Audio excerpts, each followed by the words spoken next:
Wonderful people, viewers and subscribers, Biafrans in the house, Biafrans all over the world. Anywhere you are watching me from, are you watching me from Facebook, YouTube, TikTok, IG, my brother, or from Instagram? From Telegram. Make gonna see what's in the happening. Nnamdi Kanu writes open letter to Donald Trump on the killings of Christians. Because of that letter, we make gonna see what in one cause the zoo now. Full details: the US don't push it for new bill targeting Nigerian governors, their judges, and security chiefs. They will be in a hot soup in the coming week. Believe it or leave it, Nigeria have been mapped out for destruction. What is happening now? Let me say it is as a result of karma, or rather, as a result of fulfillment of Mazi Nnamdi Kanu's prophecy. Go back to Mazi Nnamdi Kanu's quotes. You will find out where he said that I will destroy Nigeria not with guns and bullets, but with what? With the facts and figures. With the, what you say called empirical facts. So if they tell you that Nnamdi Kanu or rather IPOB are writing a letter, tell them yes, we wrote a letter. Give us Biafra or your country becomes no more. That is the simple truth. And writing this letter is in compliance of the rules and regulations that is guiding those that are agitating for freedom. Mazi Nnamdi Kanu have did his best to make sure that Donald J. Trump have a glimpse of what is happening in his own case. In the letter Mazi Nnamdi Kanu wrote to Donald Trump, he also include the massacre of Biafrans in Obibo in 2020. He also include 2016 massacre of Biafrans and arrest those who are celebrating that Donald J. Trump won the election. My brother, Nigeria is in for it. They have paid a lot of bloggers, left, right, and center. They are coming from anywhere. Even now, they have don't pay Arabs now. We stand with Nigeria. We stand with Nigeria. My brother, nobody stand with you. They are just playing politics. I watched one interview Kenneth Okonkwo had, where he said that Nigeria is a disgrace. Not in the sense that Nigeria don't know what they're doing, but when US fired the first tweet to Donald Trump, he said that Christians have been killed in Nigeria. You know what Nigeria replied? Even according to Tinubu and his handlers, he said no, and there's no Christian genocide in Nigeria. In fact, say everybody is dying in Nigeria. A government who respond like this to show you that it is tantamount to failure, that they have failed the people they're supposed to protect. Nnamdi Kanu, his words is coming to fulfillment. I will destroy Nigeria not with guns and bullets, but with facts and figures. It is happening now.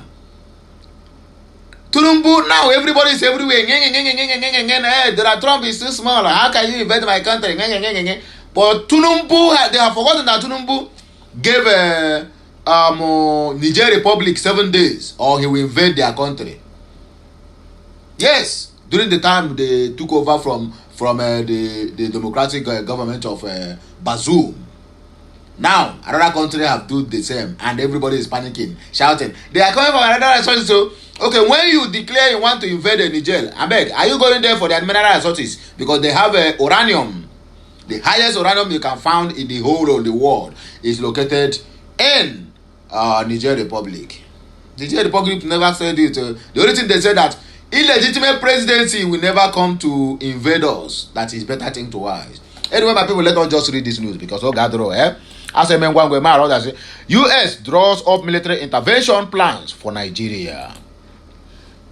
We are going to do things Nigeria is not going to be happy about. Donald J. Trump issued fresh threat. He made this one in a video. He said these people are trying me. Why did he make that comment? We are talking about the ones that are being killed.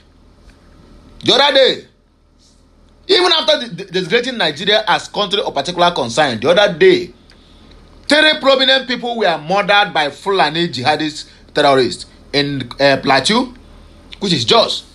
Another 9 was murdered in Benue. Christian community was being attacked again by Fulani militia and terrorists. But Tinubu, their main media will not carry it. They will not carry it now because they are scared that Donald Trump will get around. But those people they get, in fact, their satellite is capturing all these things. That is one thing they don't know. America have information about Nigeria that even Nigeria with their intelligence and whatever don't even have. They don't know. You are joking with America. America have satellite watching you. You yourself have not even go to orbit yourself or going to the moon or space. And you are here making mouth. Actually, the one say make they come, say nothing will happen, go finish it here. Imagine on Guaro. Anyway, my people, I beg, let's also go straight to the reason why we are here. If you are watching us from Facebook, please follow.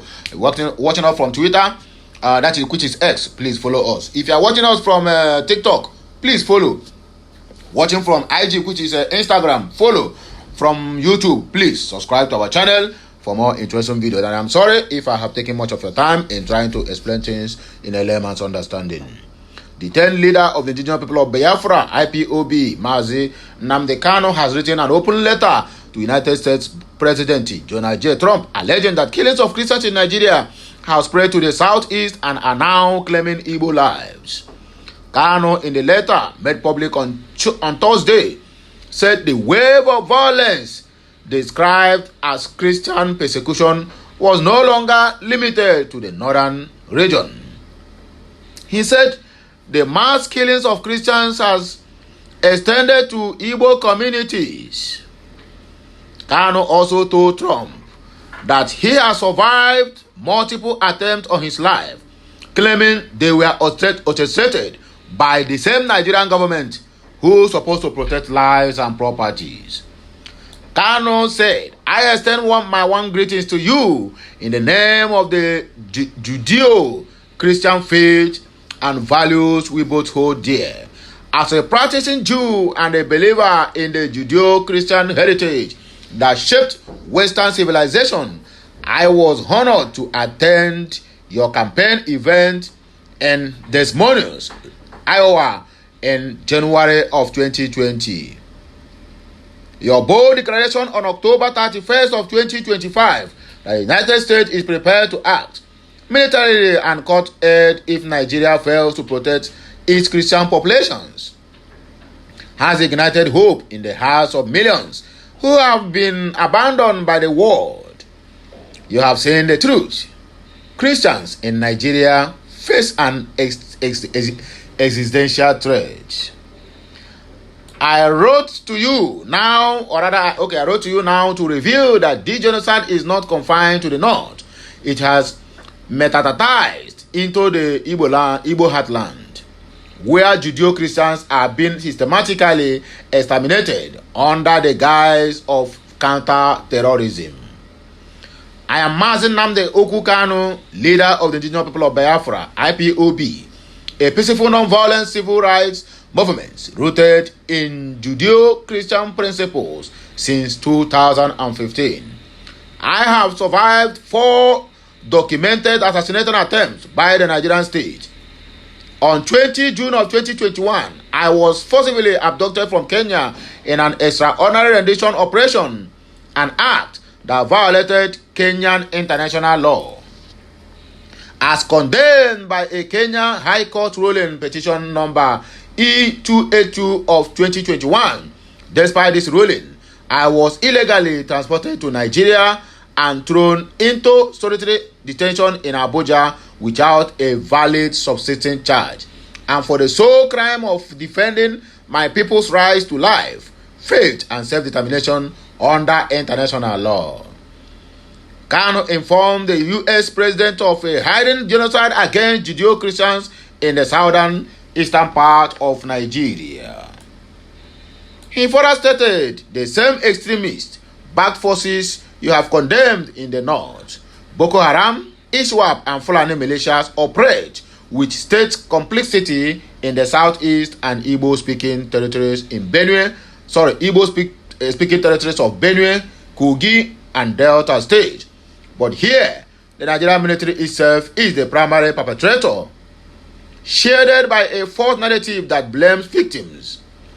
These atrocities are irrefutably documented. He disclosed that the Nigerian government weaponized insecurity to demonize IPOB. Since my illegal rendition, Nigeria has declared IPOB a terrorist organization despite zero evidence of violence confirmed by the U.S. State Department, 2021.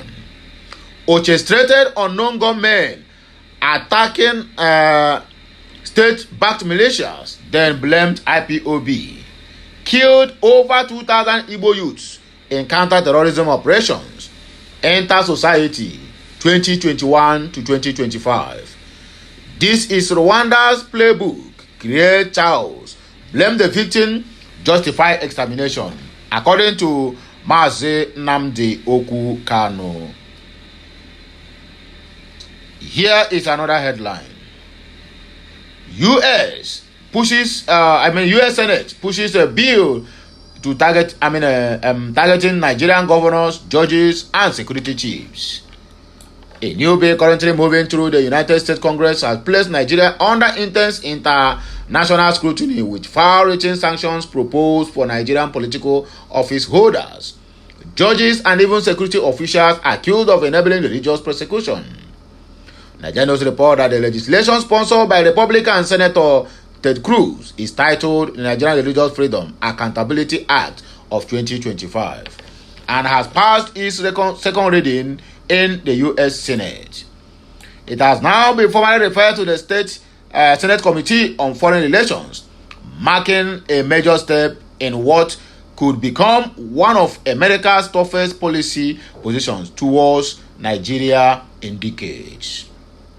The bill is a follow-up to House Resolution 594, already backed by 18 Republican members of the U.S. House Committee on Foreign Affairs. The draft legislation rallies heavily on reports from major international bodies and watchdogs, including the Open Doors World Watch List of 2025. The report claims. The last but not the least, potential impact if the bill is passed. Listen and listen attentively.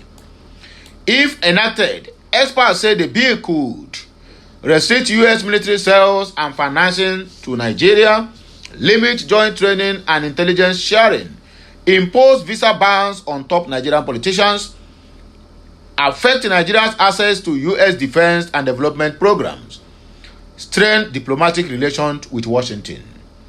Nigeria would only be removed from the CPC list after the U.S. verifies 1. A significant reduction of anti-Christian killings.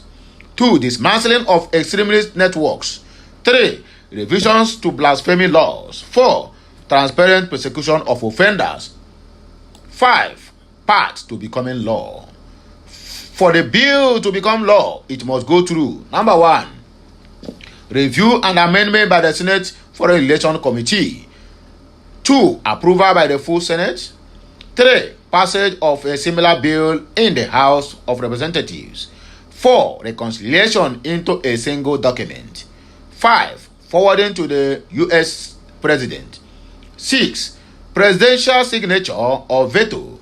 7. A possible 2/3 override of any veto. Given that Republicans hold 52 seats in the Senate and control the House, it is believed that the bill has a strong chance of passing through. Anyway, my people, now here we go take back break. The rest of the news will come after this. So help me to like, share, comment, and keep subscribing for more interesting videos coming your way. I, Okulora, I will be here to serve you.